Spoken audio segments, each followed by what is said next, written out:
Meine Damen und Herren, ich begrüße Sie zur letzten Runde und des Panels des diesjährigen World Health Summit. I'm switching to English now. Ladies and gentlemen, dear guests, I welcome you to the final session of this year's amazing World Health Summit. I'm Hatice Beaton, the Executive Director of the G20, G7 Health and Development Partnership, and we will discuss the challenges ahead for the G20 and the opportunities for global health in the next few years. Before I introduce my amazing panelists of the day and ask them to come on stage, I heard that we have an amazing video to wrap up the 3 days in 1.5 minutes. So let's watch that video first. Thank you.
Well, congratulations to the organizers to wrap up everything in 1.5 minutes. I think it doesn't do it justice.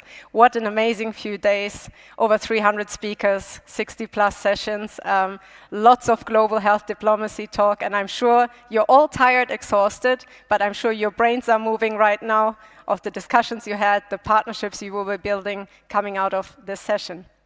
Please allow me now to invite my distinguished panelists on the floor, and we are ready to kick off the session. Please come on stage. Thank you.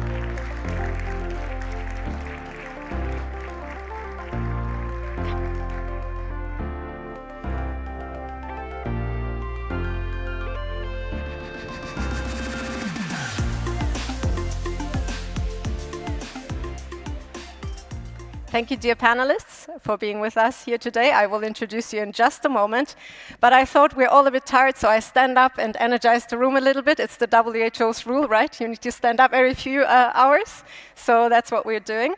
I would like to start off, before I introduce my panel, to remind you all how this all started.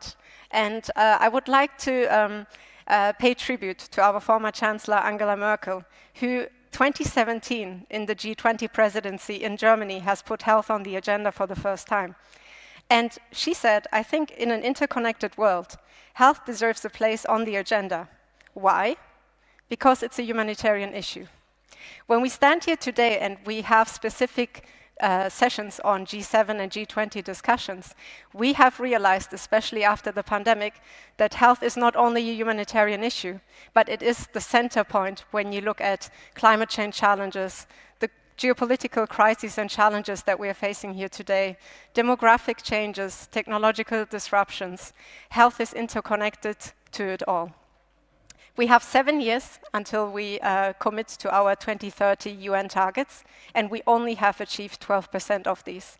And I think we all recognize that there is a lot more work that we have to do.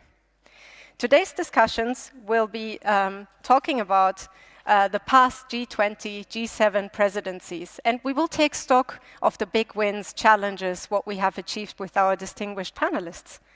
We will also look at the next 2 years before the cycle of the first ever G20 will finish. So we have Brazil, South Africa, Italy, and Canada in the G7 and G20 focus. last but not least, we will also hear about, obviously, the priorities of the upcoming presidencies and how they're trying to create and continue the legacies that have been started within the G7 and the G20.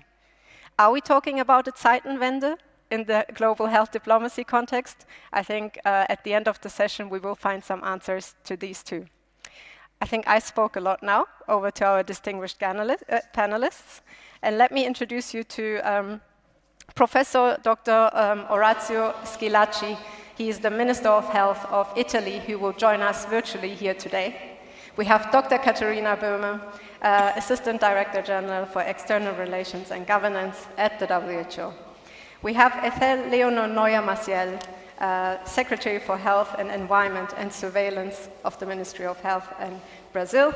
We have Andrea Mascial, Vice President of Global Policy at J&J, and Dr. Teresa Tam, Chief Public Health Officer, Canada, and Mr. Omar Abdi. You're the only man, so you're privileged here on this stage today. Omar Abdi is the Deputy Executive Director for Programs at UNICEF. Thank you for being with us here today.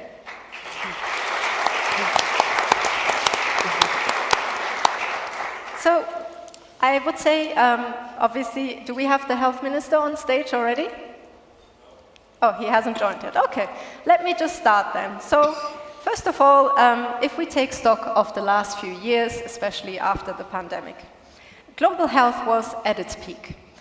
During the COVID pandemic, G20 health and finance ministers went through a sort of odyssey during that time. So my question to you is really to kick off the session today. Do you think that the G20 and the G7 have significantly enhanced global health equity and security since the pandemic? And what do you consider as your big wins for global health within the G7 and G20 fora, taking stock of the last 7 years? So maybe, Katharina, I start with you. Please take the floor. Thank you, Hatice. So yes, indeed, as you've said, in a highly polarized world, in a world where we face very complex challenges, I do think that there's no alternative to countries coming together to find common solutions for common problems. And the G7, the G20, but also COP play a critical role in there. Progress can only be made if we're working together, and isolation is not an option. So for us at WHO, all these fora are extremely important to position health at the highest political level, and we've therefore stepped up over the last years significantly our work in health diplomacy and working and advising these fora. The partnership from our perspective has been great, and I dare say that the health agenda within that has been strong ever since Angela Merkel actually in 2017 was the first, and Germany were the first to bring health to the highest level, to the top political level, and recognized that there is massive impact of health on the global economy and that it should be a critical part of the discussions around social and economic development. Let me just quickly highlight then what I feel over the last years, and of course with the pandemic have been the highlights from our perspective. First, the creation of the Finance and Health Task Force to better coordinate discussions and policy options between finance and health areas. As you know, health and health ministers are always the poorest kids on the block and the weakest voice sometimes in the table. And so to create this link between finance and health was absolutely critical, and I think can be built out further.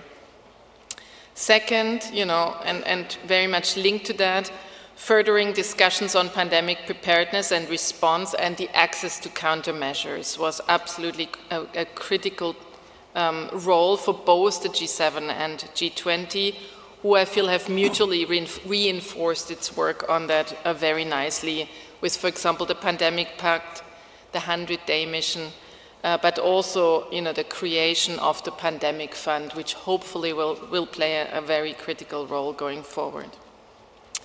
Then the elevation of AMR and One Health, also an important example of the interconnectedness that we will see more of and need to see more of, not only between finance and health, but also with agriculture, environment, food, and climate, because health is a nexus for all of that.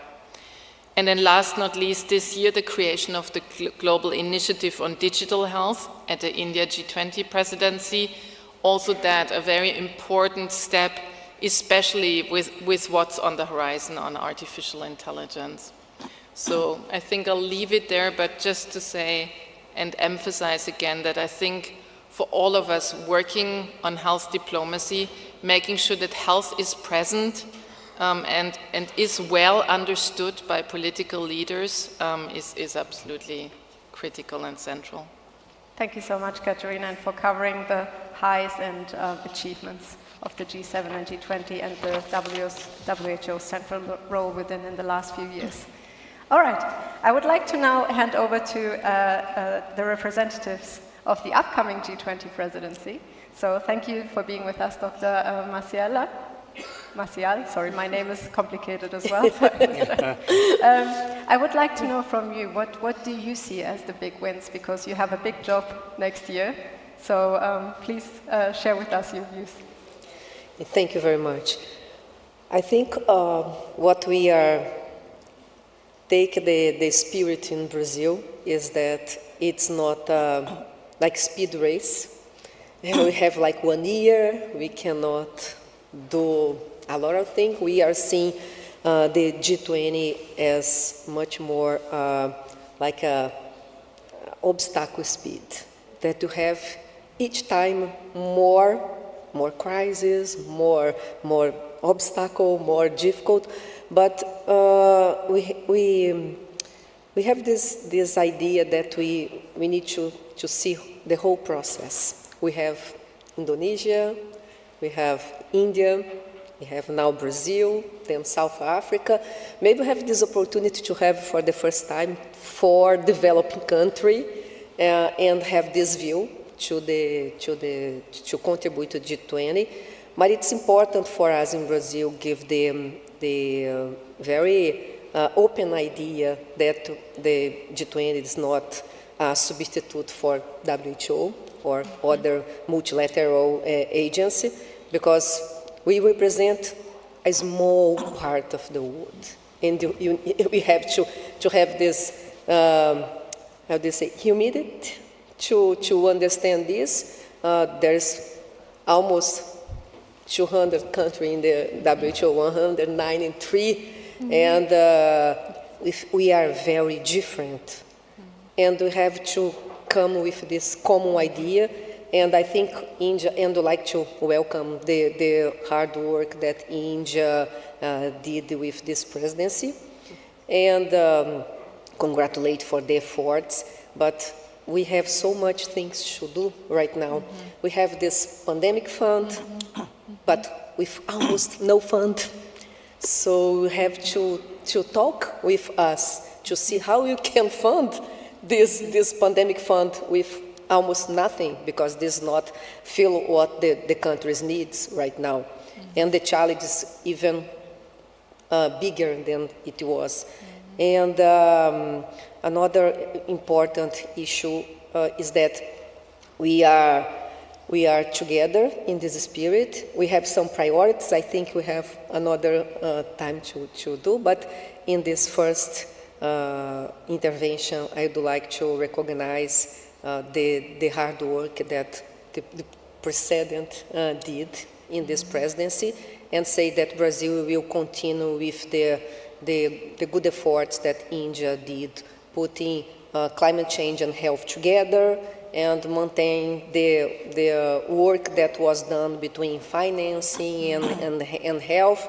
Actually, Katerina, in Brazil is not this. I think this is a very important a picture of the difference that we have between us. Because in Brazil, as we have the universal health system, the Minister of Health is the second most budget of the whole government. So it's a very important minister in the whole government, and it's different player when you talk about financing and health, because this has a lot of impact in the whole government. So we have a lot of difference, but we want to increase and it is a process. We took what our colleagues did, and we are going forward to make together better decisions that this right moment is challenge us. So, and I think we can discussing after what our priority, but I think I would like to make this message to say that we are working with what we already have, and we are looking for go beyond, but together what our friends, our colleagues already did. Thank you. Thank you so much, and I like the notion of your emphasis on partnerships, and you were already bouncing off each other. I love that. That's a good sign. And you mentioned humility, and I think that is very important for everyone in this room, that we move with humility and stronger together, because we cannot disenfranchise multilateralism, and that is very important.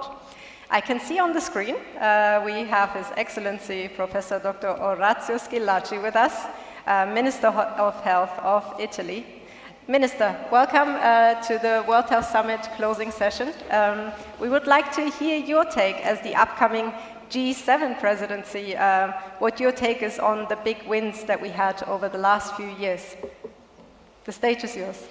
Yes, good afternoon, Excellencies, distinguished guests and colleagues.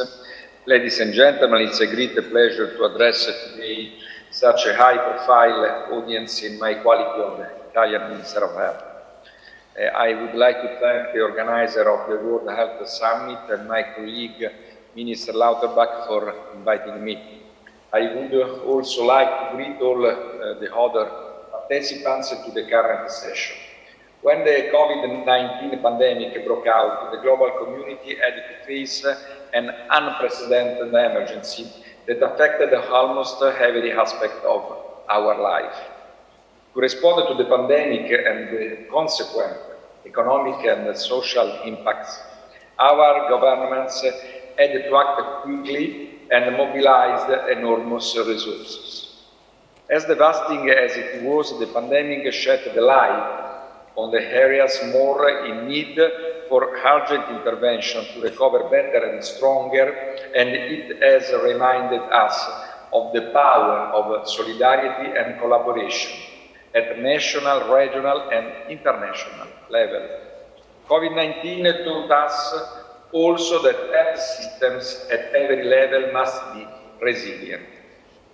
To achieve this goal, it is important to ensure adequate financing for enhanced PPR, especially in the currently under-financed areas. As affirmed in the 2021 Rome Declaration for a strong global health architecture, it is important to address the need for enhanced, streamlined, sustainable and predictable financing mechanisms, as well as a surge capacity, capable of rapidly mobilizing private and public funds and resources in a coordinated, transparent and collaborative manner, and with robust accountability and oversight. In this regard, I welcome the efforts of the Pandemic Fund towards strengthening LMICs capacity to mitigate the risks of future global health threats. As my country has championed this creation, I would like to stress the importance of securing new donors for the Pandemic Fund and the need of integrating its operations within the global health architecture. The fund is a transparent, powerful tool managed not only for, but also by the full spectrum of stakeholders and partners. Its first call for proposals alone has mobilized more than $2.4 billion to strengthen surveillance, laboratory and workforce capacity in 30 7 low and middle income economies. But this is just the beginning. At the national level, Italy promoted a robust COVID-19 response based on the strong coordination of the health and finance ministries. As this coordination proved to be key during our G20 presidency, Italy fostered the establishment of the G20 Joint Finance Health Task Force to advance the international agenda on PPR financing, and the guide which led to the launch of the pandemic fund under the Indonesian G20 presidency. This year, the task force, in collaboration with the WHO, the World Bank, the European Investment Bank, and the International Monetary Fund, developed a set of strategic analysis for better understanding health, social, and economic vulnerabilities from pandemics and exploring pandemic response financing options and gaps. Strengthening international coordination is an essential aspect to fight against the pandemic. We have to continue working on the global health architecture, keeping the WHO at its center. In particular, we should keep supporting the intergovernmental negotiating body to conclude the negotiation on a legally binding WHO agreement on pandemic PPR by May 2024, and a working group on amendments to the international health regulations, prioritizing the need for equity and recognizing that an inclusive process with all WHO member states and civil society is a key for its implementation. The recent pandemic has also shown all of us the need to design a better approach to enhance equity and rapid access to medical countermeasures and make the best from the lessons learned from the COVID-19 Tools Accelerator. The ACT Accelerator has been an unprecedented multi-stakeholder collaboration to develop and provide equitable access to life-saving COVID-19 tools. Moving forward, it is clear the world needs a dedicated, sustainably financed medical countermeasures platform anchored in the principles of speed and equity. Finally, COVID-19 has also been a wake-up call on the links of human, animal, and environment health. Italy will continue to support these crucial topics at international level, including in our next G7 health agenda. In this regard, our priorities, in continuity with the Japan presidency, will revolve around the following pillars. The first one will focus on strengthening the global health architecture and the prevention, preparedness, and response to future pandemics, with a particular attention to human resources and to equity and universality of access to care. The second pillar will focus on long life prevention for healthy and active aging through prevention strategies and the promotion of healthy and correct lifestyles throughout all the course of life, starting from the prenatal phase. The third pillar will focus on a One Health approach model, including the crucial issue of antimicrobial resistance and the nexus between environment and health, with regard to the co-benefits resulting from the interconnection between health prevention and protection policies and those regarding environment protection and sustainability.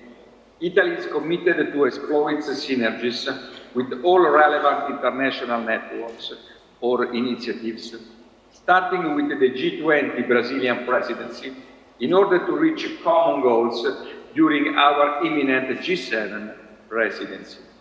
I look forward to the progress we can achieve together in the fundamental field of global health, and I wish all the success to the conclusion of the 2023 edition of the World Health Summit.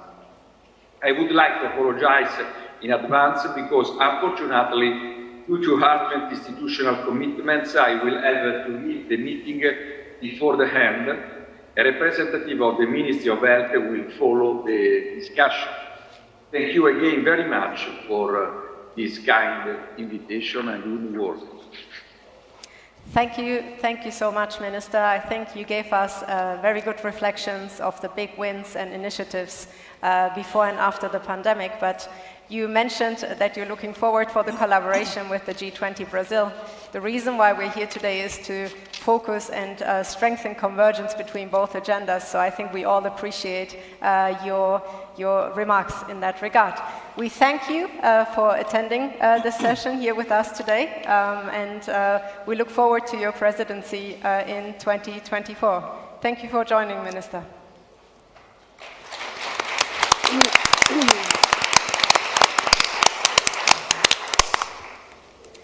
So the Minister gave already a good idea what the priorities will be for next year, which we will discuss in a second after our first round.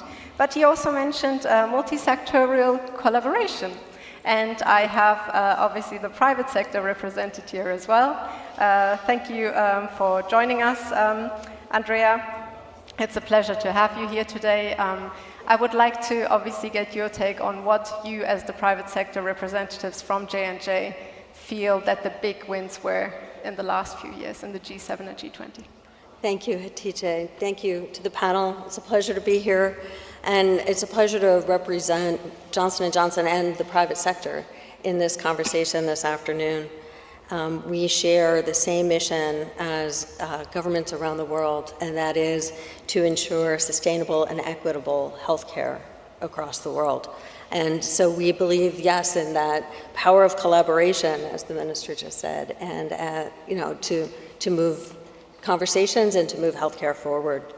Threats around the world today are increasingly interconnected. They transcend borders, they transcend sectors, and international health crises and supply chain disruptions really do need collaboration for solutions. And we think it's precisely for this reason that forums like the G7, like the G20, are the appropriate places to discuss these issues and to come up with solutions for these global health and security challenges. Since the G20 was created almost 20 years ago, the world has witnessed dramatic gains in reducing global poverty, increasing life expectancy, and broadening economic opportunity. And we believe enhances in healthcare will absolutely enable economic development. And so that link is very important for us, as it is for all the leaders here today. If we highlight one program that we are very excited about, it's the 100 Days Mission that we think is a really great example of international collaboration and cooperation, and we are really proud to be actively contributing to and partnering on. This 100 Days Mission seeks to build on the lessons that we learned from the pandemic. We've already heard several references to the pandemic and how can we improve on our response. And we think that the 100 Days Mission is one of the ways that we can strengthen our preparedness, surveillance, R&D, regulatory cooperation. It was created under the G7 presidency of the UK, carried to the Japanese G7, and we encourage, although our colleague is not with us today, we encourage further work in this mission in the years to come. But back to what I was saying at the top, we believe public-private cooperation is vital to move, to make change in healthcare and to move what we're all looking for in terms of sustainable and equitable healthcare around the world. The private sector has significant expertise, resources, global supply chains, and capabilities.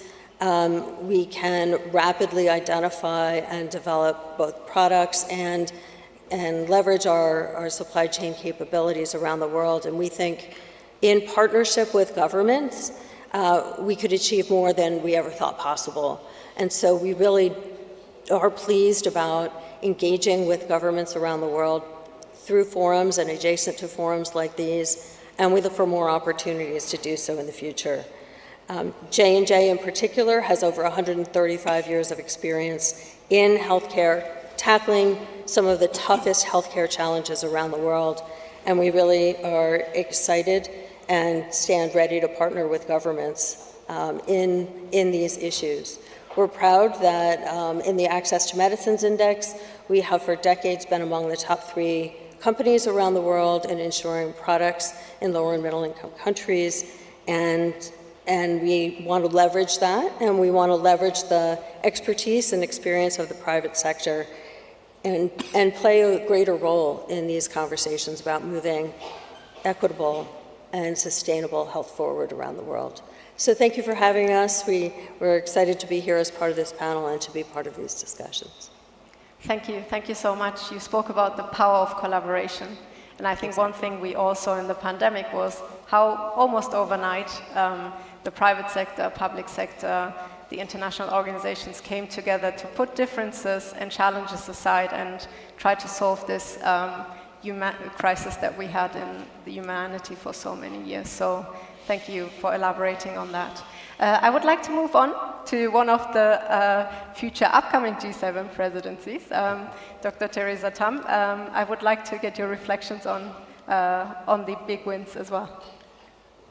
Well, it may be a very short answer if I just said I would say exactly the same thing as Katerina, because she just listed everything that I had wanted to say. But I'm really glad that many of the panelists actually mentioned the need for equity, right? So equity must be central to the work of these different constructs, these multilateral constructs, or even if it's informal. I do think that the opportunity afforded by this economic and health nexus must not be underestimated, and that maybe going into the future, that's the key.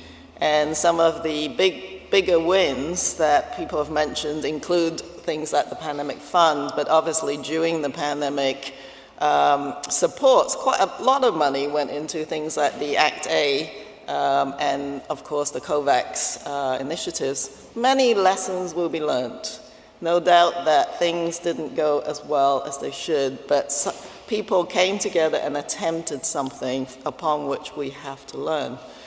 When I looked across the years, one theme that did come up is universal health coverage, I think, and which others have mentioned. And of course, that's something that has to be sustained, I think, going into the future, and speaks to equity in many ways, and including gender equity, because of course women form the largest part of the health workforce. So equity in terms of women and girls, I think it appears, if you actually look for it in terms of a theme.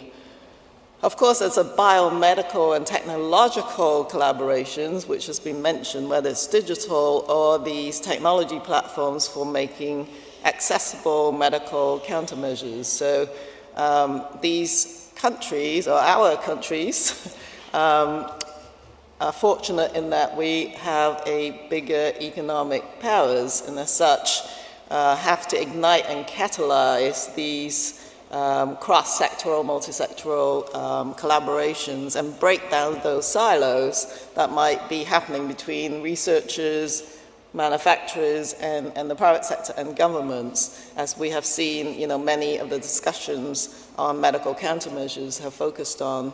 AMR actually appeared on the G7 agenda around 2017, spearheaded by the United Kingdom. Well, this is an illustration of how you can take a fairly sort of invisible and neglected, but rather challenging complex health challenge, taking it through the G7, Germany and others sort of doubled up, and Canada stepping up on the AMR challenge, looking at pull and push incentives, and really with the objective, I think, making antimicrobial accessible as well as keeping them effective. I think they're moving into the G20, expanding the group of countries that can collaborate on these difficult issues.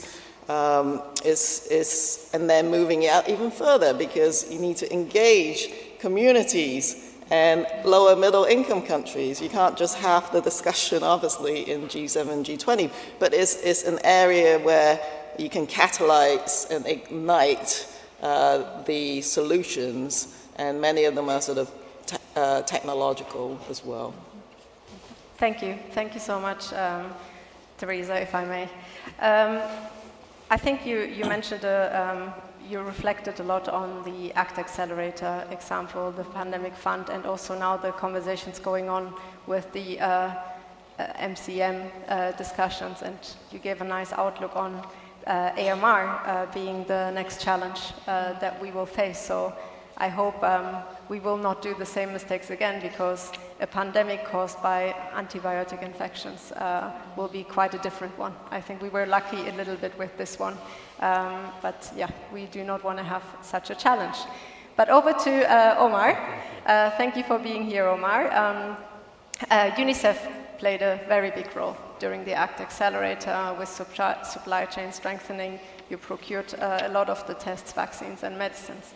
What is your take from the last few years, and what do you see as a big win in the G7, G20? Thank you, Hats, first for the work that your organization does in advocacy and putting this on the map, I think.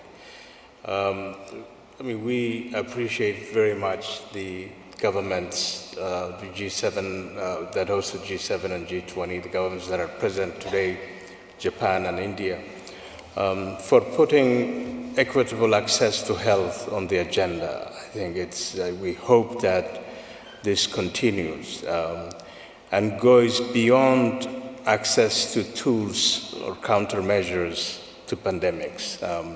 I mean, yesterday we were in an NCD meeting, non-communicable diseases, and what was apparent is that countries do not have even access to medications or treatments that existed 50 years ago, or that's available in developed countries, that children are dying of type 1 diabetes because they don't have access to insulin.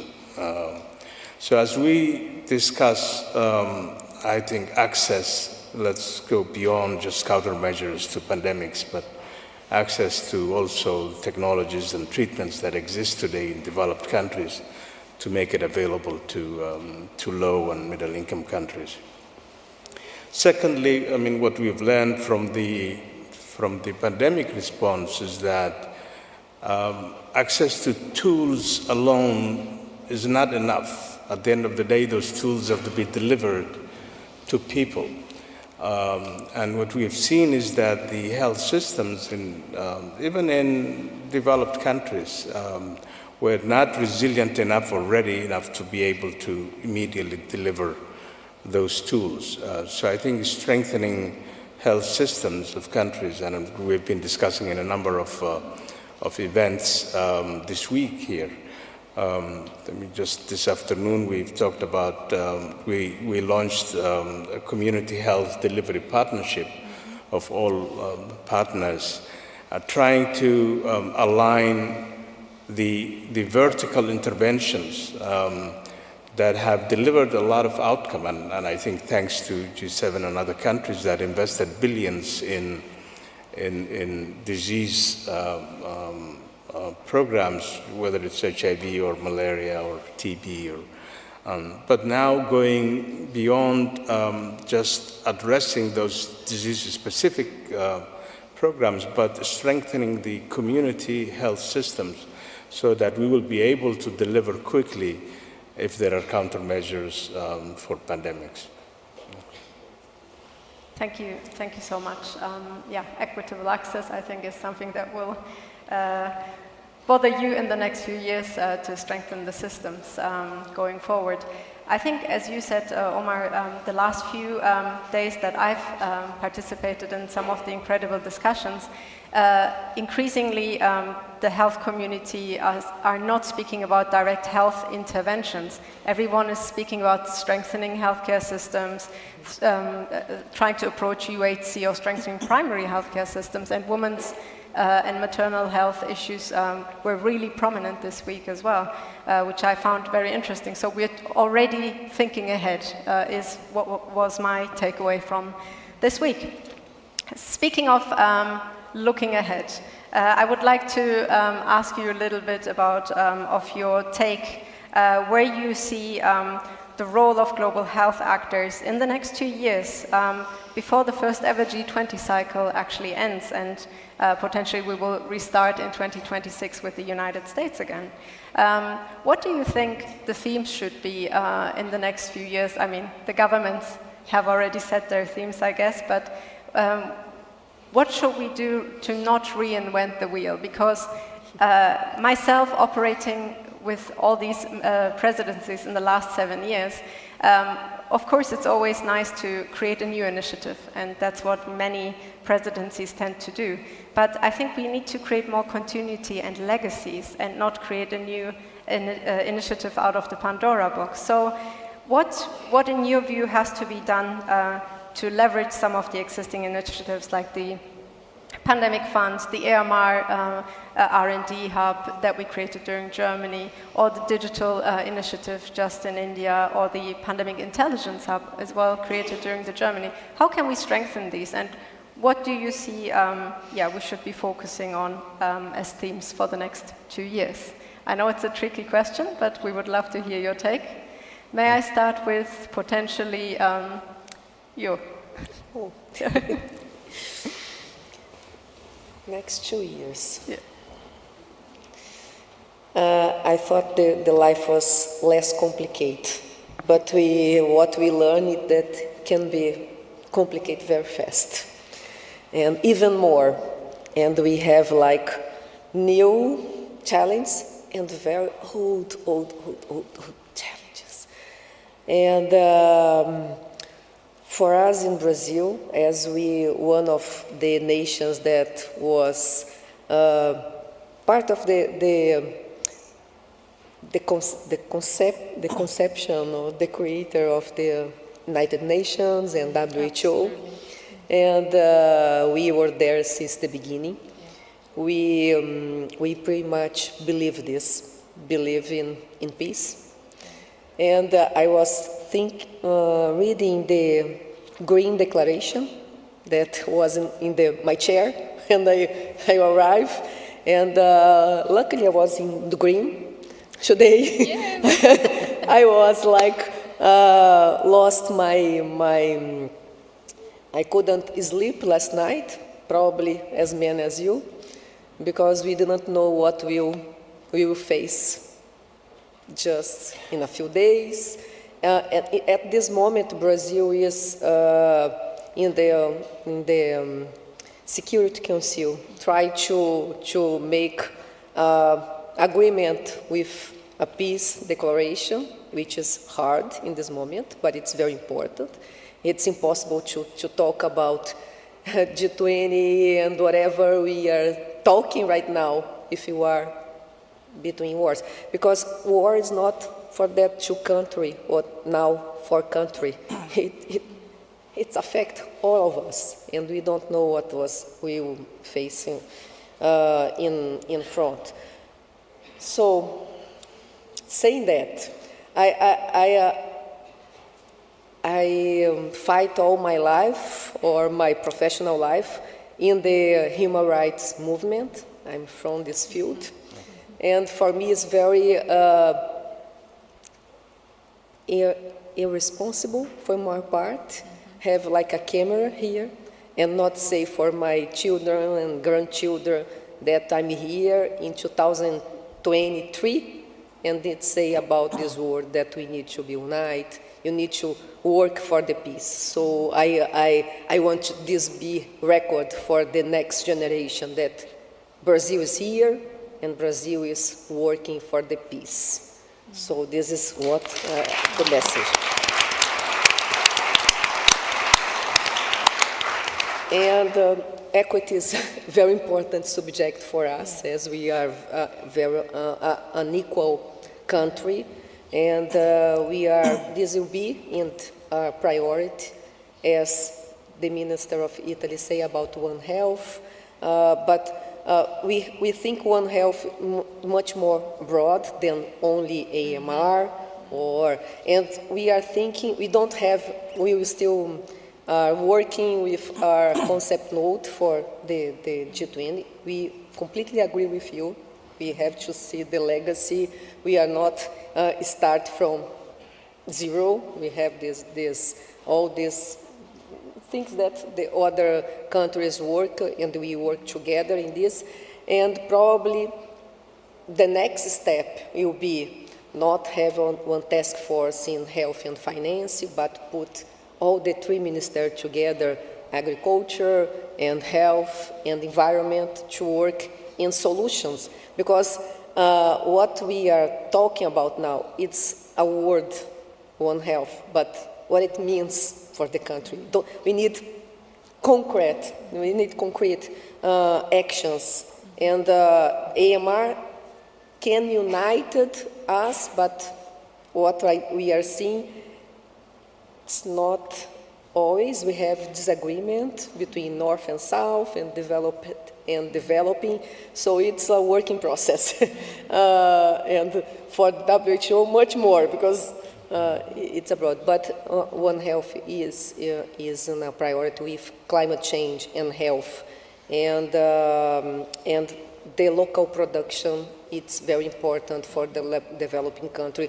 As you said, not only the final product, but all the chain, the supply chain, because we are seeing the world even more complicated every time, and we do not know what we can work in the future. So it's very important for developing country has this local production and work in our economy, in transfer technology, work together with private company.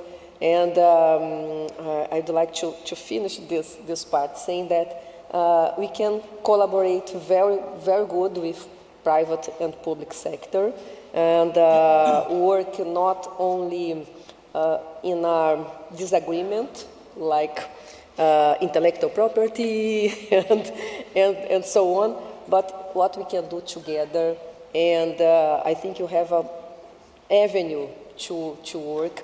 And the good example is that I'd like to finish with, like a optimistic word. We have this very good example with the agreement with Fiocruz and AstraZeneca Oxford, and that was very profit for the private sector. And was very important to the public sector. So this is a win-win game, and we think that we can work together in that we have in common, and we have a lot of in common. So we want to see this part of the cup. There is the half that are full. So thank you.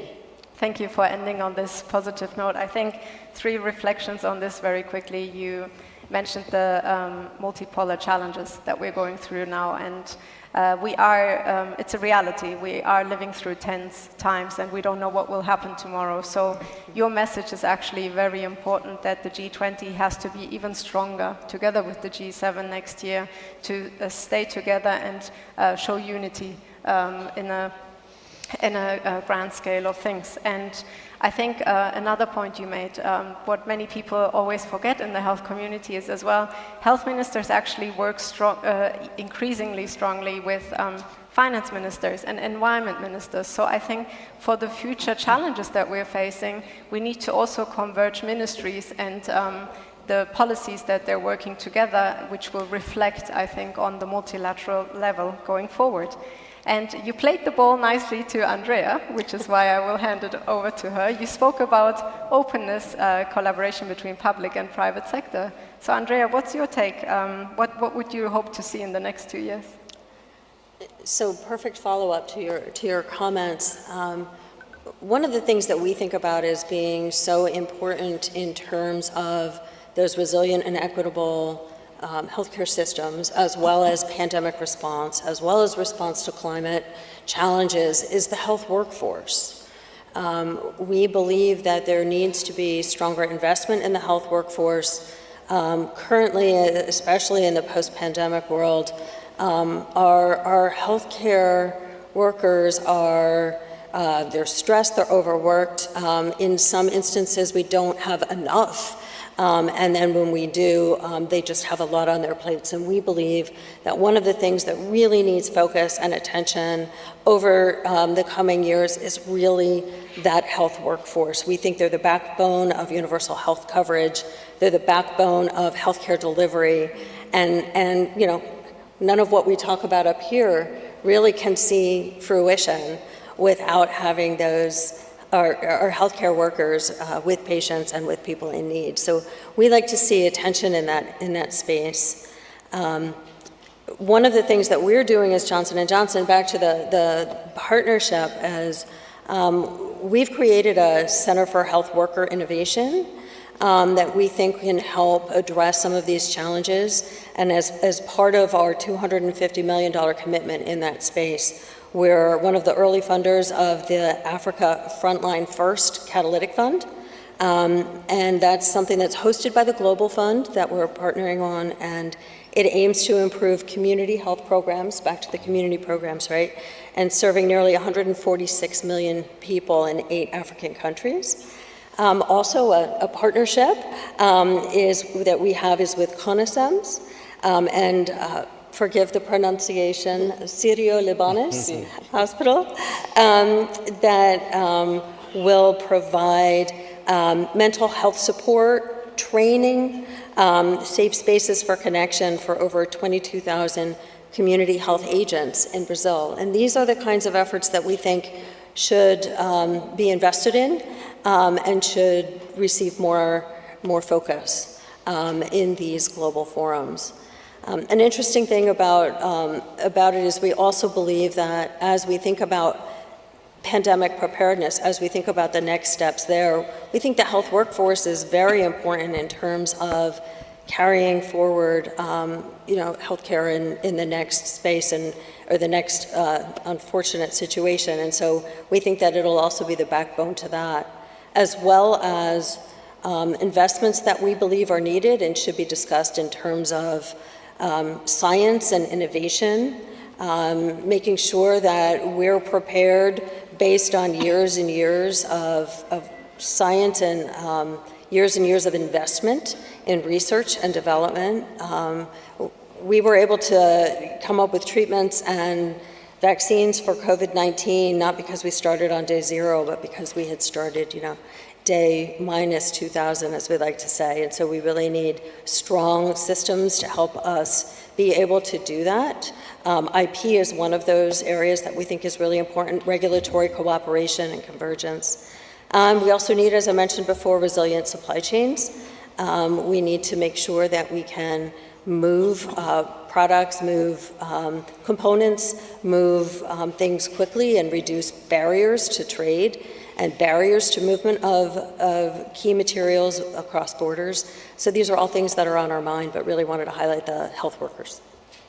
Thank you so much, Andrea. I think talking about resilience in supply chains and also strengthening healthcare workers and promoting innovation for the future will be key, because the reality is health is falling down global agendas because we have so many challenges, but we have to keep reminding our leaders that commitments have to be pledged to keep working on these issues in the next few years. Speaking of community workers and supply chains, Omar, I think I slightly hand over to you and would like to ask you for your take, what you would hope to see that some of the representatives here in the G20, G7 implement in the next 2 years. Yeah, I think it's very reassuring to hear this commitment, actually. I think we're realizing that the best return on investment is in community health and community health workers. I mean, today and as Dr. Tedros said in a video today, is more than 70% of health services can be delivered by community health systems. So I think primary health care is the key to this.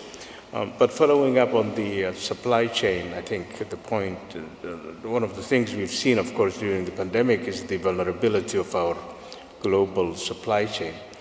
And I think it's the interest of everyone, every country, to diversify the manufacturing of these countermeasures so that they're not concentrated in one part of the world.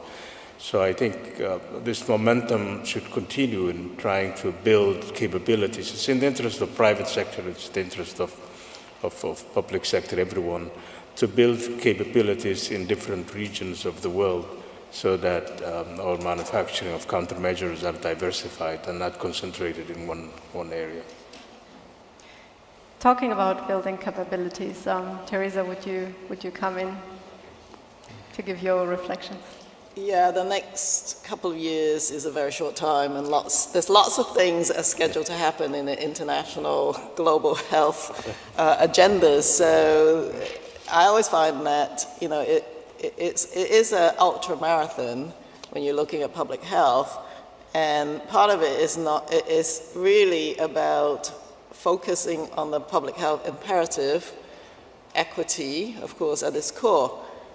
Whichever vertical issue people are trying to put in the window, I do think in the end is about strengthening health systems, primary health care, but also community resilience. So I think to combat whichever complex health challenge we have coming at us, having strong health ecosystems, I mean from community to long-term care, to self-care, to primary care, to hospitals, that whole ecosystem strengthening together with doing whatever we can with communities, building their capacities, trust building, we saw in the last pandemic, this pandemic, any pandemic actually, that trust building is just so important, without which nothing is going to be effective.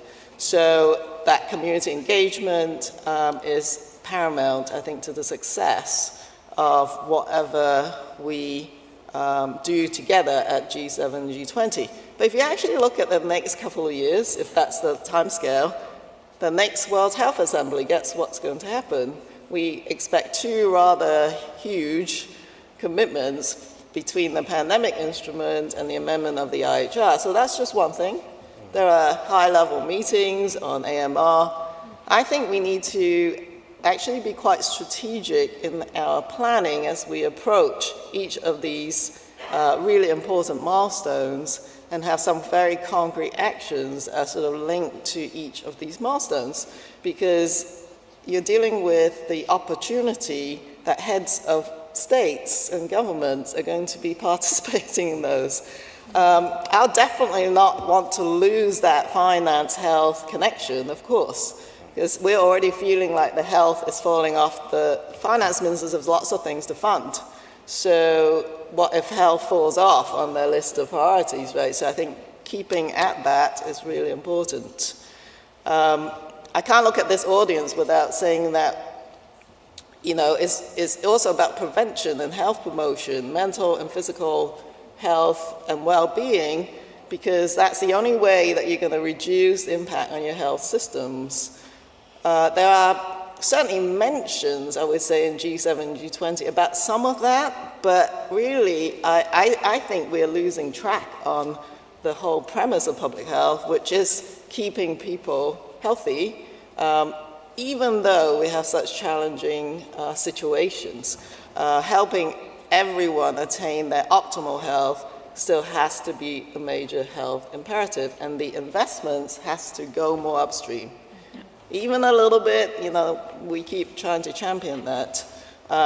So I think One way of thinking about this is our SDG commitments, of course. So we've lost grounds, I think, during the pandemic. The pandemic also, because of its ginormous social and economic impact, has put us back on some of those SDGs. So we have to sort of get back on track. But the good thing about capitalizing on the attention for SDGs, and we've signed on to it, and we need to sort of double up and accelerate, is that it's about determinants of health. It's about strengthening all of those factors that create the right conditions for good health. It includes climate.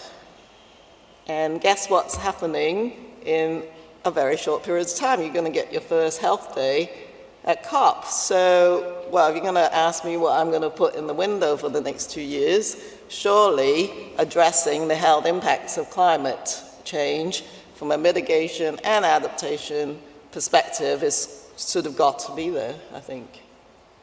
Wow, you covered a lot of ground here. SDG 3 commitments, or SDG commitments in general, is, I think, very striking for all of us. When I recently read only that we approached 12% of it, well, we have a tight schedule in the next 7 years, I would say, to approach these.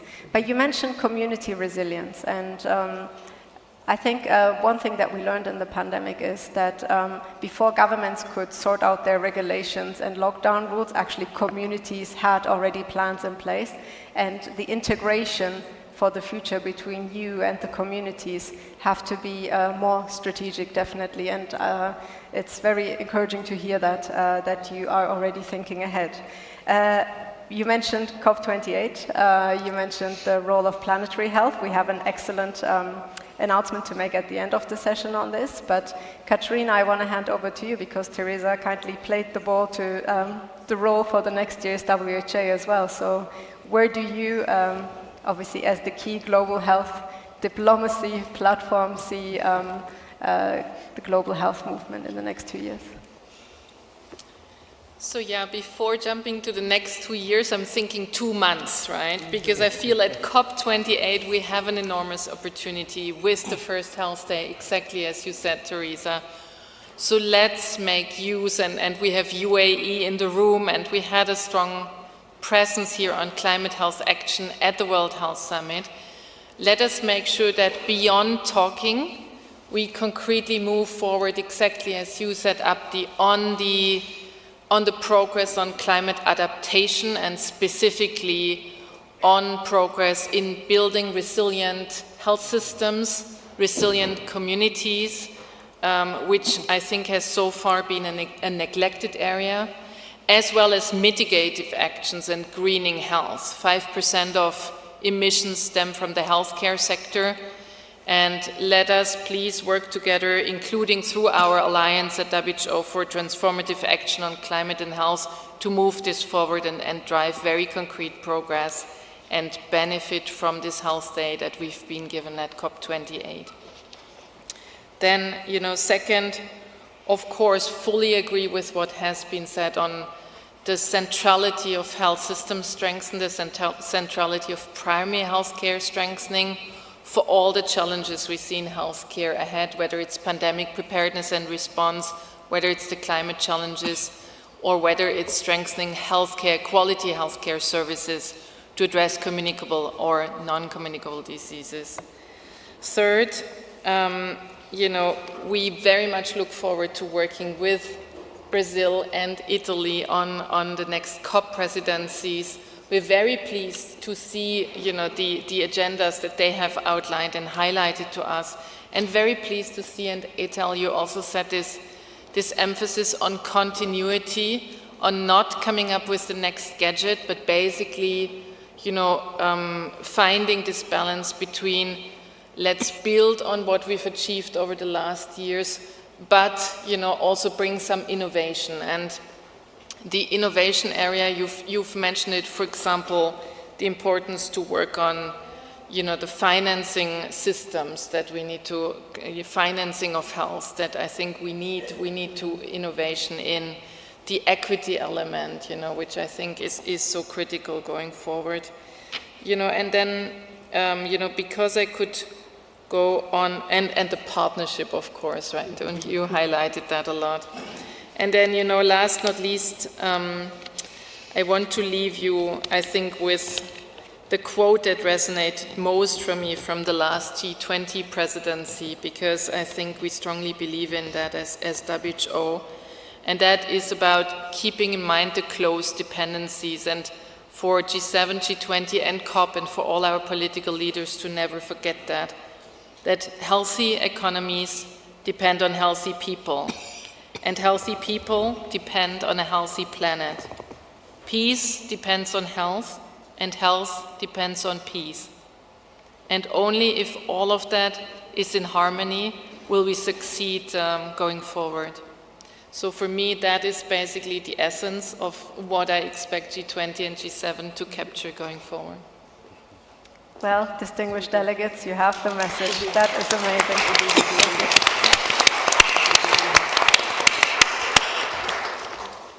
So I would like to move on to a slightly trickier question, because I love how you all agree and bounce the ball to each other. So we all agree we want peace, health, and we have to work in partnerships and create equity and integration and continuity. However, it is also a fact, obviously, we had all these statistics, especially after the pandemic, saying this pandemic has cost us more than Chernobyl. This pandemic has been even exceeding the 2008 financial crisis. Yet, there is too much more funding that we have to look into. My question to you will be, how do you see, let me take it one step back. So we have seen that at the moment, 50% of the world's population or the countries are actually working on servicing their debt rather than investing into health systems. This is a topic close to my heart, especially because we really struggled to get attention of finance ministers up until the pandemic.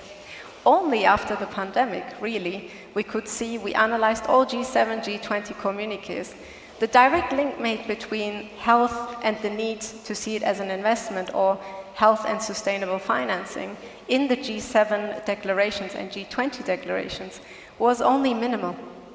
Luckily, there was a recognition that more needs to be done. And I think we have to rework our engagement with health and finance ministers. However, we have also created an amazing initiative during Italy's G20 presidency, the Joint Health and Finance Task Force. And in that task force, for the first time, health and finance ministers are coming together. They're talking about where the gaps are in pandemic preparedness and response. We have obviously the pandemic fund that is one tool that they can use, but there's way more discussions happening, and I'm sure Brazil will take it a step further as well. On the G7 platform, we have the Impact III initiative that was just launched during UNGA as well, and they're looking at best practice examples, how impact financing, social bonds have worked to basically close the financing gap that can not only be closed by governments and philanthropy alone. So we have Bretton Woods institutions, the classic institutions, and President Mia Mottley has said this various times, they're a bit outdated. So it's a big question, and we can't answer it obviously just in the session here today, but I would like to know from you, do you have a suggestion on how we should restructure our global health financing architecture to make it more sustainably funded and ensure more fiscal space for governments and global health organizations going forward? Because this will be critical to approach all the goals and ambitions that you just raised in the previous conversations. So who wants to take that first? I open up the floor. I can start. Thank you. I think there is no one solution. It's every country will be find your own solution. For Brazil, it took more than 30 years to us to build this universal health system. We are between the country with more than 200 million inhabitants, the only country that has a universal health system. And it's a challenge. It's not easy. It's very expensive. But it's a human right for our constitution. So, and it's not because the government is good or bad, it's because the civil society movement. It came from our society, it's not for the government. So this is very important to point out, because community needs to understand that they deserve this. This is a right, and we need to fight this together. And it's because so important that the young generation, the youth, are here and fight for this, for a better world. Because until now we are only doing some mess. So we hope that they are doing better than us. But I think we have to. Every country will be make to think your own system, because it depends a lot of things, and culture is another important thing in this. For us in Brazil, we have a very challenging moment with the indigenous population that has a very different traditions, that has it's a different approach. It's not the same for non-indigenous. So this is a process. We have 32 years, but it's still building, still learning, still try to do our best, and it's still not enough. So, especially for vulnerable populations. So we have a lot of work, but I think we can say for the countries that didn't have universal health system or universal health coverage, that it's worth. It's important for the people and the population, and we need to do this, and especially the society, the community needs to be educated to fight for their health system, as the UK and others has. Like, we are proud of our, we call SUS in Portuguese, like Sistema Único de Saúde, and we are very proud of our system, what we built in this 30 years. And we saw in the pandemic that it's, we don't, to build one thing, it's very complicated. It takes a long time. To destroy it so fast. So it's a process that we have to continue to fight. Never give up what we had and what we want. So I think this is what I think. Thank you. I love these powerful messages, so many sound bites here. Health is a human right, and as you said, communities play an integral role, but it also requires political will, nationally, regionally, to restructure health systems for the long term. Teresa, would you like to jump on these comments? What's your take? Well, I'll be the first person to say that I'm not an expert in looking at all the different mechanisms, but I totally agree that there's so many different initiatives, right? So that there has to be a thoughtful analysis, and I think right now there's a good opportunity to do so. Obviously making the point that health is an investment and not an expenditure. I think that has to be really well understood. So because I'm not at all an expert in this area, I think there's a few different initiatives and exercises I think will be helpful. One is the Future of Global Health Initiatives work. Canada, not me, but some of my colleagues are participating in that, where I think we think is a key mechanism to help evolve the global health ecosystem and strengthen the alignment across these global health initiatives. So you have, I think, like yesterday we had, was it yesterday? Anyways, the Global Financing Facility, you have, Gavi funding, you have Global Fund, you have all these different initiatives, which are all great. But at some point, you're going to have to look across them and see how we can better or more effectively use them together with a common purpose. And I think the future of global health initiatives is useful because the concept being that the external resources have to be fully in line with the support of national health plans. So you have to think of that as your sort of objective, and then think how these external resources can be best applied in a more coordinated, I guess, fashion in order to support individual countries' national health plans, which builds their sustained sort of strengthened health systems, their health workforce, their access to medications. So all I can say is I think something like that and the result of that would be very helpful. I think the G7 over the summer has been doing some analysis, or G7, G20 as well, looking at not just the sustained financing requirements, but surge financing, because of some of the challenges as we saw in the pandemic, so that there's an ability to rapidly deploy funding should the need arise. It was just too slow, I think, some of the mechanisms, so I think that's really important.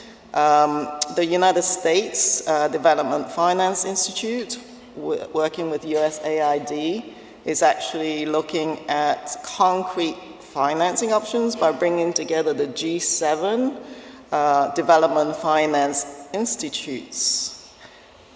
So trying to coordinate, enhance their respective coordinations, I think, in the health space. So I cannot tell you any answers, but I'm saying that there's a number of exercises, analysis that are coming up that I hope will be helpful. Thank you so much, Teresa. You touched on the Development Finance Institutes, multilateral regional development banks. I was recently told they have over 2.7 trillion that they can jointly unlock. So that gives a good ground, I think, for governments to rework new global health financing systems and make sure that we do not just run on constrained budgets, because with all the challenges that we're facing, health budgets are decreasing. Silos, we have the danger that silos in the health community are being recreated, whereas pledges are very important to keep big organizations such as the WHO and others going. There needs to be more structured dialogue between health and finance ministers to trigger a systems rethink. And I think, as you said, you're a public health expert, but I would encourage you to speak more to your finance colleagues in the joint task force that is now managed by the WHO. Katerina, you were nodding while the colleagues were speaking, mentioning these great initiatives and surge financing. What's the WHO's take on the future of the health financing space? So, as you said, the economic outlook is dire, right? And we have to, I think first of all, very much embed the discussion on financing of health in the much broader discussion on reform and transformation of the financial system overall. And that's why we at WHO are very present in, for example, the Paris Summit for the new Global Financing Pact, at UNGA, etc. We work closely with the World Bank, with the multilateral development banks, because we feel that we need to make the difference for health in the bigger context. And I do think like debt swaps, etc., for health, are some important approaches within that, but also innovative new platforms on how to help the private sectors, for example, to step up their financing. Then second, completely agree with what Teresa said, that the Futures of Global Health Initiative, for example, and their idea of a one national plan is extremely important, and all of us together to fall into that and bring a very clear piece of the pie to the table. But beyond that, I also feel that we need not only better coordination, but we may need consolidation and have to think about and not shy away from mergers in this space. And then, perhaps, last not least, I do feel we need to continue and together and with one voice make a very strong case for health, right? Health as an investment and as a human right, and we should work on that closely and really, all bring the same arguments to the table and be loud about it. I love that. Let's be loud about it. We have, I think, 7 minutes left, so I would like to obviously ask our other speakers on their reflections on the future health financing architecture. Can I start with Omar and then end with you, Andrea? Just briefly, I think following Katharina's last point that health is a right, so states have an obligation to provide health service to their citizens. But having said that, many governments are struggling to provide those services. And one of the reasons is the debt burden that they're carrying. Some governments are paying debt, servicing debt more than what they invest in their health and education combined. So one thing that G7 and G20 could do is debt relief to those governments that have debt burden. The second issue which you raised is the innovative way of financing. I mean, of course, public financing, it's important, but we have to look also private sector financing. And I think last week, Katharina would know, in Brussels, the European Investment Bank and EU and WHO and UNICEF signed an agreement where the bank would provide $1 billion or euros to health, primarily for polio eradication. I think this kind of private-public partnership, it will be very key in addressing the financing situation of health. Thank you so much, Omar. Andrea? So I will be quick and not repeat. I do agree with much of what's been said, but I think the only thing that I would add is that it all gets down to, the investment, right? Health is an investment, and I think investing in innovation is also, innovation that will bring value, I think is also a very important concept that needs to be considered in all of these models, right? Innovation that will, reduce hospitalization, innovation that will provide a greater outcome, a health outcome, things like that. I think definitely need to be a part of the conversation. It all gets down to what we want to invest in and where, and health and innovation need to be combined. Thank you so much. So I have the $1 million question before we end the session. What do you think would be your one recommendation that G20, G7 leaders and ministers of health, finance, and environment should focus on for next year's presidency? And what do you think could be a game changer? It's very tricky. I need snippet comments, 1-2 sentences from each of you as closing remarks. So why don't we go with you again, Estelle? Oh my gosh. Oh my God. So I think we have a very good conversation with building trust. And I think you have one point. And we have a dinner, very good dinner, talk about this.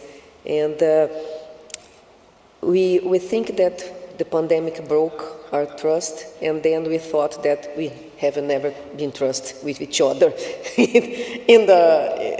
since the beginning. So it's a very depressive but very wonderful conversation that we have, and I think what we need is an alliance that can, because without a minimal trust, we cannot do anything. You'll be always one step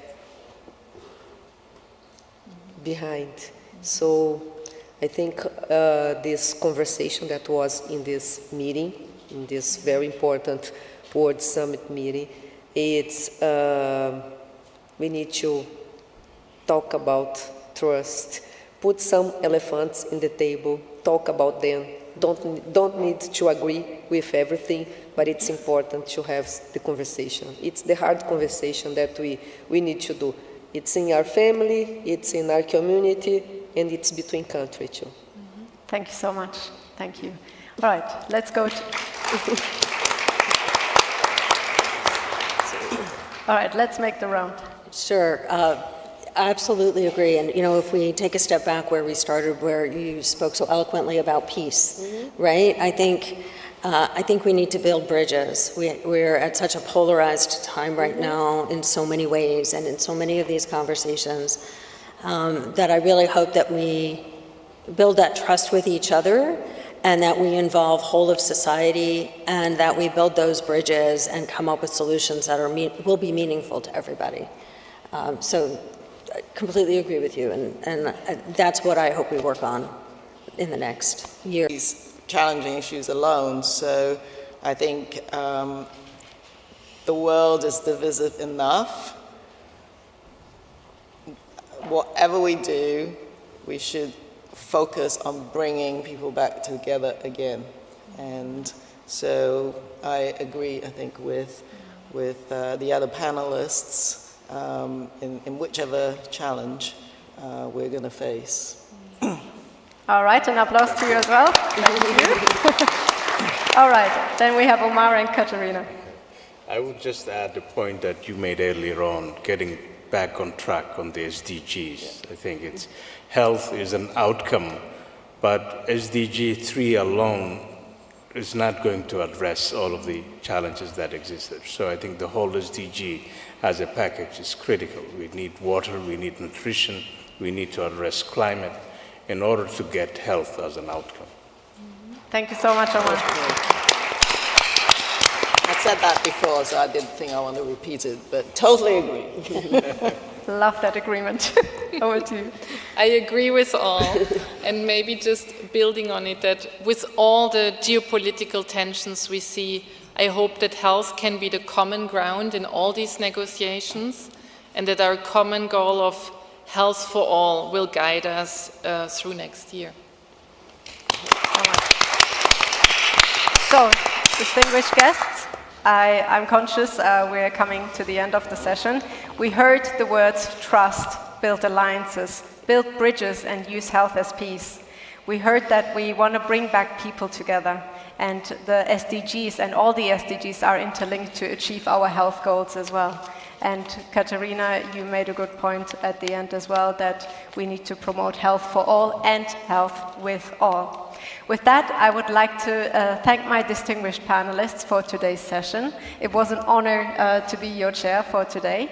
I think we have an amazing announcement talking of planetary health on the between the WHS and the World Health Organization. Katerina, I will ask you to stay on the floor and ask Ilona Kikbush to come. And I want to thank all my panelists. Please give them a big applause. Thank you so much. Thank you so much. Thank you. Thank you so much. Thank you so much. Thank you.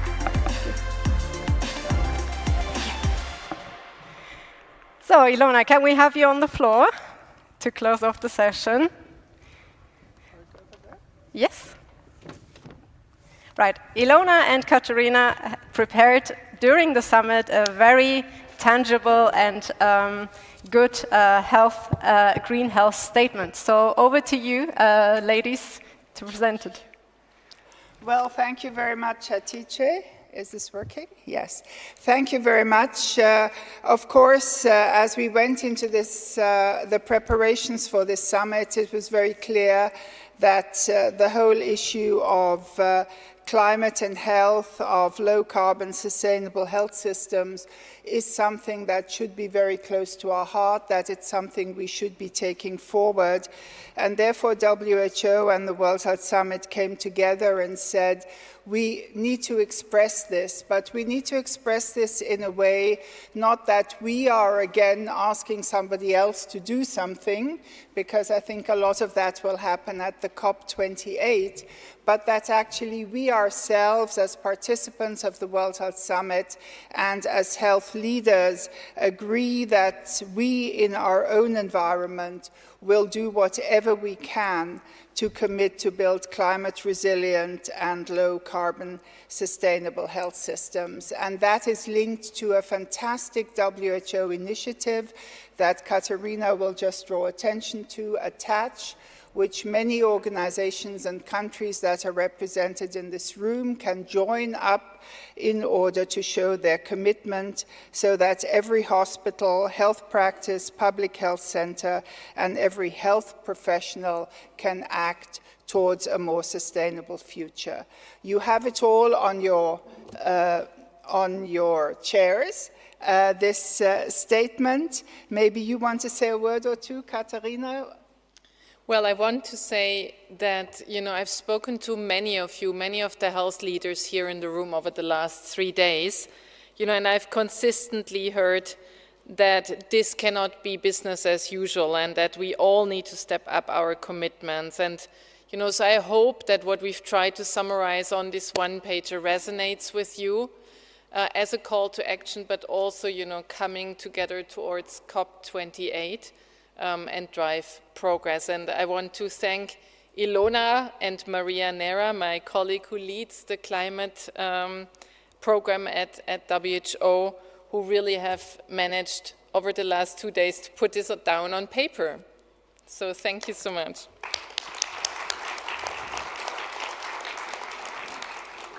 So this is actually what we wanted. We wanted that those that are here with us basically agree that they will take on this commitment by acclamation. To some extent, you've already done that. You've clapped. But if we could ask you that if you think, this is something that you really want to take back home with you to your organizations, to your everyday life, please do clap and let us take this forward. Thank you. Thank you so much. Thanks. Thank you, Katarina and Ilona. Thank you for this amazing summit.